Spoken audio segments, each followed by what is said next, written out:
Hello नमस्कार साथियों, welcome है आपके अपनी यूट्यूब परिवार में। आज हमारी शिक्षण अभिरुचि की क्लास 6 है। अगर आपने क्लास 1 से क्लास 5 तक नहीं देखी है तो आपके लिए स्पेशल शिक्षण अभिरुचि की प्लेलिस्ट बना दी गई है। आप प्लेलिस्ट में जाकर देख सकते हो। इस बार टारगेट है हमारा शिक्षण अभिरुचि में आपको 150 में से 150 नंबर दिलाने का। लगातार मेहनत करते रहो लाडलो, मंजिल तुम्हारा इंतजार कर रही है। अब की बार 450 पार। अब की बार मेरे साथियों की 450 पार। इस बार आपको 450 नंबर दिलाना है। करते हैं आज की क्लास की शुरुआत। और आज की क्लास का प्यारा सा प्रश्न आपके सामने आ चुका है मेरे साथियों कि एक आदर्श शिक्षक को होना चाहिए। बताओ कैसा होना चाहिए कि विद्यार्थियों से दूरी बनाए रखे, विद्यार्थियों को अच्छे अंक प्राप्त करने हेतु मदद करे, विद्यार्थियों के कल्याण हेतु हर संभव प्रयास करे, अच्छी तरह पढ़ाए और सोचे कि उसका कार्य पूरा हो गया हो। बताओ एक आदर्श शिक्षक को होना चाहिए। मेरे साथियों, प्रत्येक क्वेश्चन में आपको सही जवाब देने का 5 सेकंड का समय दिया जाएगा, तो सभी अपना अपना जवाब दें।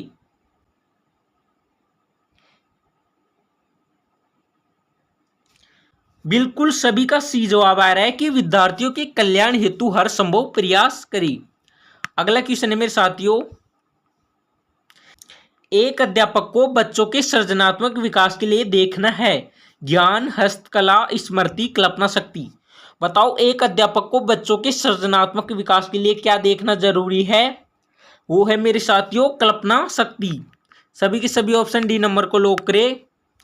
मेरे लाडलो, आप कर रहे हो बीएसटीसी पीटीटी की तैयारी। अगर आप फ्री में ऑनलाइन क्लासें लेना चाहते हो, फ्री में नोट्स लेना चाहते हो और फ्री में शिक्षण अभिरुचि के 150 प्लस 150 यानी कि 300 प्रश्नों की पीडीएफ लेना चाहते हो तो इस दिए गए नंबरों पर व्हाट्सएप मैसेज करें। नंबर है 8302 80 53 86। नंबर है मेरे साथियों 8302 80 53 86 पर व्हाट्सएप मैसेज करके हमारे व्हाट्सएप ग्रुप को ज्वाइन करें।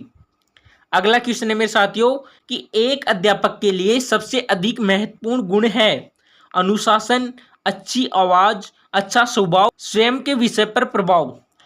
बताओ मेरे साथियों कि एक अध्यापक के लिए सबसे महत्वपूर्ण गुण कौन सा है? वो है मेरे साथियों स्वयं के विषय पर प्रभाव। ऑप्शन डी बताने वालों का बिल्कुल सही है। अगला क्वेश्चन है मेरे साथियों, अध्यापक शिक्षा का प्रमुख उद्देश्य है शिक्षण कौशल एवं मूल्य का विकास, ज्ञान देना, बच्चों के बारे में अनुभव देना, विषय का ज्ञान देना, नौकरी में अनुभव प्रदान करना। बताओ अध्यापक शिक्षा का प्रमुख उद्देश्य क्या है?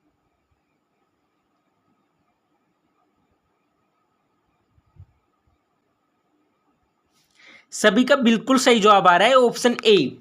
विक्रम का गया, हरीश का गया, मनीषा का गया, उर्मिला का गया, मोनिका का गया, पायल का गया, अभिषेक का गया, मंजू का गया, अविनाश का गया। यानी कि शिक्षण कौशल एवं मूल्यों का विकास का ज्ञान देना। अगला क्वेश्चन है, कौशल विकास है शिक्षण अनुदेशन प्रशिक्षण प्रौद्योगिकी। बताओ कौशल विकास क्या है? वो है मेरे साथियों प्रशिक्षण। अगला क्वेश्चन है, शैक्षिक दूरदर्शन की प्रमुख कमजोरी है मनोरंजन, एक पक्षीय संप्रेषण, शिक्षक एवं विद्यार्थी में दूरी, सूचना संप्रेषण। बताओ शैक्षिक दूरदर्शन की प्रमुख कमजोरी कौन सी है?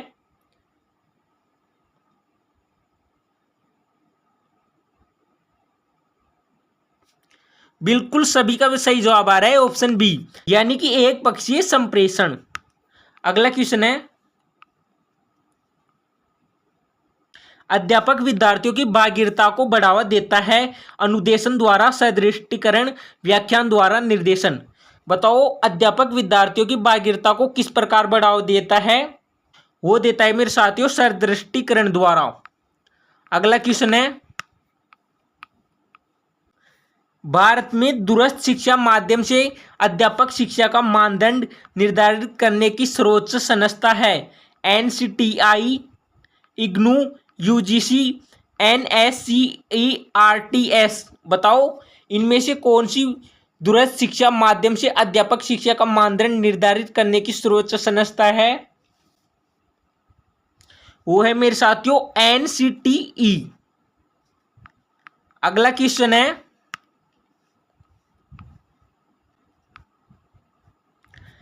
अध्ययन में लचीलापन एक प्रमुख लक्षण है। औपचारिक विद्यालय व्यवस्था का, औपचारिकेतर शिक्षा का, पाठ्य पुस्तक का, अनौपचारिक शिक्षा का। बताओ अध्ययन में लचीलापन किसका प्रमुख लक्षण है?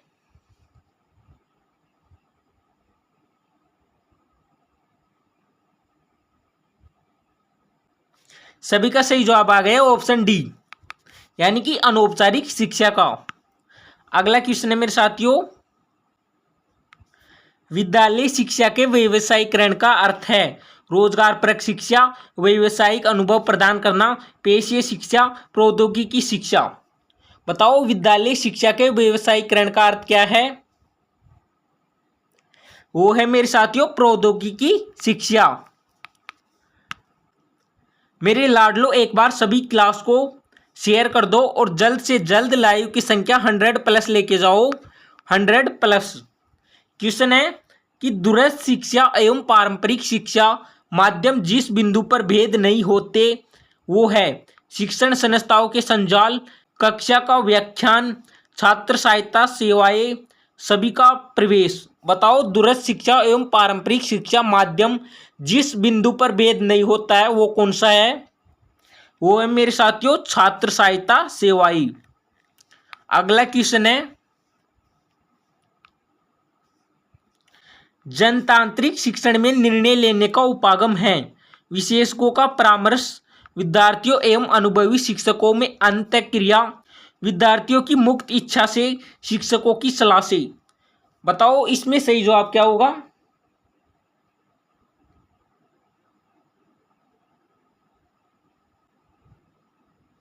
सभी का जवाब आ रहा है ऑप्शन बी, यानी कि विद्यार्थियों एवं अनुभवी शिक्षकों में अंतःक्रिया।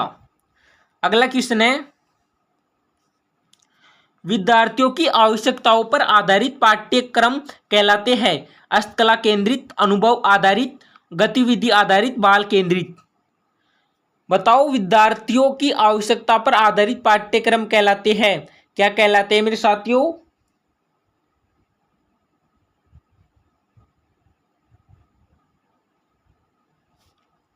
सभी का बिल्कुल सही जवाब आ रहा है कि सर बाल केंद्रित।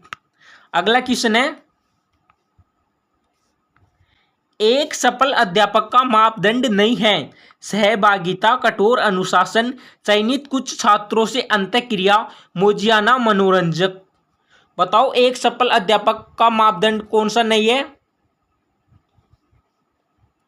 वो नहीं है मेरे साथियों मोजियाना मनोरंजक। नेक्स्ट क्वेश्चन है,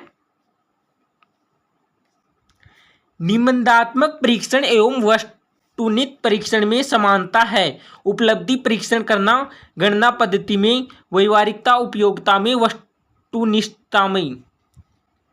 मेरे लाडलो एक बार इसका सही जवाब कमेंट करो और एक बार सभी क्लास को शेयर करो, जल्द से जल्द क्लास को शेयर कर दो सभी के सभी। बिल्कुल सभी का सही जवाब आने लगे ऑप्शन ए, यानी कि उपलब्धि परीक्षण करना। अगला क्वेश्चन है, किसी कार्य करने के प्रति निष्ठा एक उद्देश्य है संज्ञानात्मक स्तर, भावनात्मक स्तर, कौशलात्मक स्तर, आध्यात्मिक स्तर। बताओ कार्य करने के प्रति निष्ठा एक उद्देश्य है, वो कौन सा उद्देश्य है मेरे साथियों? सभी का बिल्कुल सही जवाब आ रहा है कि भावनात्मक स्तर का उद्देश्य। अगला क्वेश्चन है, सृजनात्मक चिंतन नहीं है स्वतंत्र विचार, उत्सुकता, तथ्य आधारित ज्ञान, जोखिम उठाना। बताओ मेरे साथियों इन चारों में से कौन सा सृजनात्मक चिंतन नहीं है? ये पूछ रहा है मेरे साथियों, नहीं है। कौन सा नहीं है? वो नहीं है मेरे साथियों तथ्य आधारित ज्ञान। अगला क्वेश्चन है, निम्नलिखित में से मुख्य व्यक्तिगत विकास का सिद्धांत नहीं है व्यक्ति, पर्यावरण, बातचीत, सत्ता, विकास की असंबंधित प्रकृति, विकास की समग्र प्रकृति। बताओ मेरे साथियों मुख्य व्यक्तिगत विकास का सिद्धांत कौन सा नहीं है?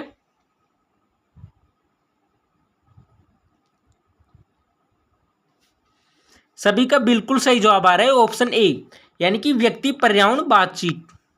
अगला क्वेश्चन है, वाणी एवं भाषा का विकास न होने का कारण है। भाषा ज्ञान के पश्चात बहरापन, भाषा ज्ञान के पूर्व बहरापन, जन्म से बहरापन, जन्म के पश्चात बहरापन। बताओ वाणी एवं भाषा का विकास न होने का कारण कौन सा है? वो है मेरे साथियों जन्म से बहरापन, यानी कि जन्म से बहरा है ना, उसके अंदर भाषा और वाणी का विकास नहीं हो पाता। शिक्षक तथा विद्यार्थी का परस्पर संबंध प्रभावित नहीं करता है। कक्षा परिवेश को, कक्षा शिक्षण द्वारा उत्पन्न होने वाले अधिगम को, कक्षा में छात्रों की प्रतिक्रियाओं को, शिक्षक की शिक्षण लक्ष्य से कुशलता को। बताओ शिक्षक तथा विद्यार्थी का परस्पर संबंध इन चारों में से किसको प्रभावित नहीं करता?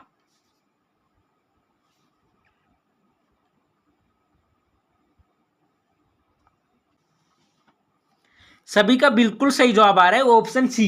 अंकिता गुज्जर का गया, निकेश का गया, अविनाश का गया, पायल का गया, कमला का गया, दर्शना का गया, अभिषेक का गया, महाकाल का दीवाना का गया कि कक्षा में छात्रों की प्रतिक्रियाओं को। अगला क्वेश्चन है, एक अध्यापक द्वारा श्रवण दोष युक्त बालकों के साथ निम्नलिखित व्यवहार नहीं किया जाना चाहिए। बोलने का अधिकार अवसर देना, सामान्य बालकों से तुलना करना, स्पष्ट एवं धीरे धीरे बोलने का निर्देशन देना, विशेष विद्यालय में इनका प्रवेश करना। बताओ मेरे साथियों इसमें सही जवाब क्या होगा?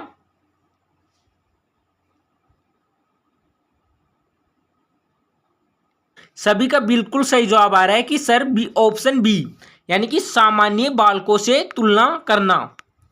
अगला क्वेश्चन है, अध्यापन प्रभावशाली होता है जब अध्यापक विद्यार्थी के पूर्व ज्ञान के आधार पर अध्यापन प्रारंभ करता है, सूचना प्रौद्योगिकी का प्रयोग करता है, विषय ज्ञान में दक्ष है, अधिक शिक्षण अनुभव रखता है। बताओ अध्यापन प्रभावशाली कब होता है? वो जब होता है मेरे साथियों जब अध्यापक विषय ज्ञान में दक्ष हो। अगला क्वेश्चन है, निम्नलिखित में से अधिगम का फल के रूप में नहीं माना जाता है। अवधारणा निर्माण, कौशल विकास, ज्ञान का विकास, परिपक्वता का उद्देश्य। बताओ अधिगम का फल के रूप में इन चारों में से किसको नहीं माना जाता है?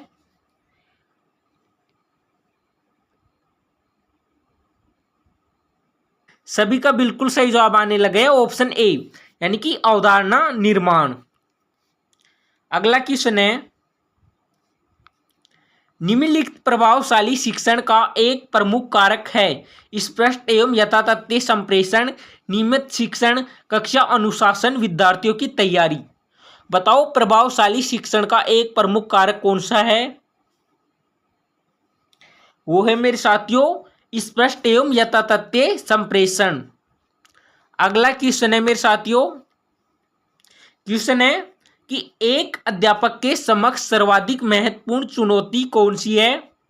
कक्षा प्रबंधन को अच्छी तरह से करना, अच्छी मूल्यांकन पद्धति को प्रस्तुत करना, होमवर्क देना, शिक्षण प्रक्रिया को रुचिकर बनाना। बताओ एक अध्यापक के समक्ष सर्वाधिक महत्वपूर्ण चुनौती कौन सी है?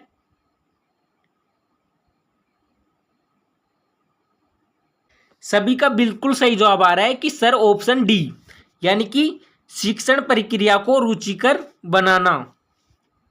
मेरे लाडलो आप इन प्रश्नों को रट लो, बिल्कुल ये प्रश्न आपकी एग्जाम में देखने को मिलेंगे। क्वेश्चन है कि कक्षा में उपेक्षित विद्यार्थियों में मित्रता की भावना के विकास के लिए उनके बैठने की व्यवस्था कैसे की जानी चाहिए? अन्य बच्चों को उठाकर उन्हें सबसे आगे बिठाया जाए, इसके लिए अलग व्यवस्था की आवश्यकता नहीं, उसके पसंद के विद्यार्थियों के साथ बैठाया जाए, सबसे पीछे की पंक्ति में बैठाए जाए। बताओ इसमें सही जवाब क्या होगा?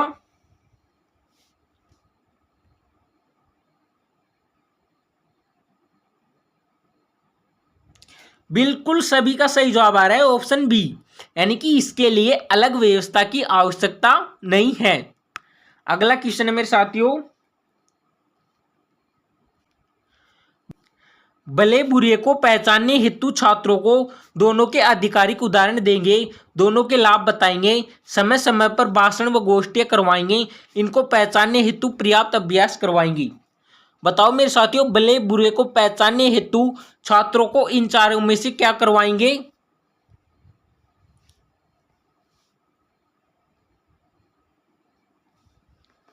सभी का बिल्कुल सही जवाब आ रहा है ऑप्शन डी, यानी कि इनको पहचानने हेतु पर्याप्त अभ्यास करवाएंगे। अगला क्वेश्चन है,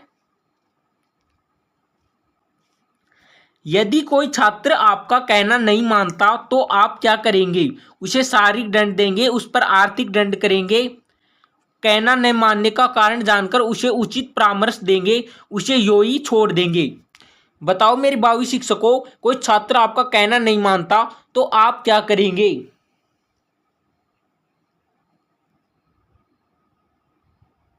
सभी का जवाब आ रहा है ऑप्शन सी, यानी कि कहना न मानने का कारण जानकर उसे उचित परामर्श देंगे।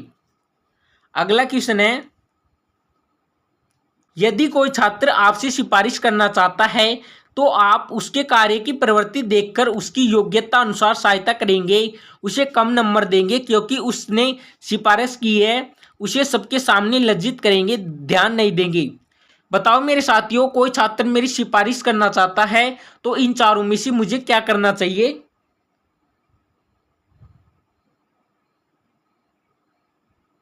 सभी का बिल्कुल सही जवाब आ रहा है ऑप्शन ए, यानी कि उसके कार्य की प्रवृत्ति देखकर उसकी योग्यता अनुसार सहयोग करेंगे। आज की क्लास का अंतिम क्वेश्चन है मेरे साथियों, कि अपने से बड़ों का आदर करने की आदत डालने का विकास करने के लिए शिक्षकों को आदर पर भाषण देना चाहिए, गोष्ठियों का आयोजन करेंगे, स्वयं अपने से बड़ों का आदर करना चाहिए, विभिन्न महान पुरुषों के जीवन से संबंधित उदाहरण देंगे। बताओ मेरे साथियों, अपने से बड़ों का आदर करने के लिए शिक्षकों को छात्रों में कौन सी आदत का विकास करना चाहिए?